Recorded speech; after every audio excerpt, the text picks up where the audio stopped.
second question.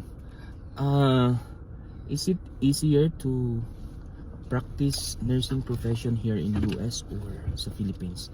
Mas madali ba mag-nurse dito sa Amerika o sa Pilipinas? Ikaw muna. Ikaw muna. Ikaw muna. I guess mas madali dito kasi Why? everything is worth it. Like for example, the pay. Pero when it comes to nursing practice, wag nating pag-usapan muna yung sahod kasi alam naman natin na syempre mas compensated talaga dito. Somehow. Yeah, pero hindi ka kasi sa Pilipinas kasi parang pwede kang pa-easy. Pa easy. Dito, you really have So, to natutulog ka sa duty sa Pilipinas. really have to be serious on taking care of your So, hindi ka serious sa Pilipinas? Seryoso naman. Wala pa. So, when it comes to patient's ratio, Patient care is also better here kasi you have all the equipments that you need. Like sa Pilipinas, parang yung mind mo, mapapractice yung nursing is an art.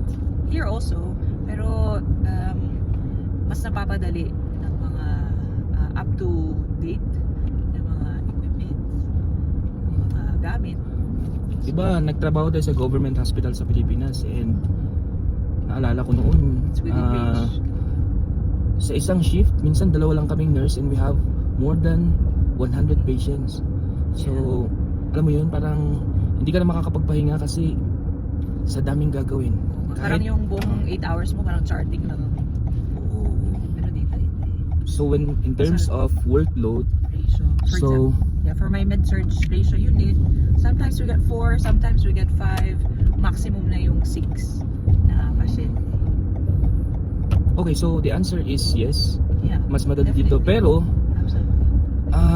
you have to be careful here kasi hindi basta-basta. Pwede kang isupag pag nagkamali ka. Or pwede rin other way around actually. So, pag sinigawan mo yung nurses dito or may ginawa kang hindi maganda sa nurse, pwede kang isu ng nurse. Ilang kasi. Okay, so overall, mas madali ang trabaho ng nurse dito kaysa sa Pilipinas.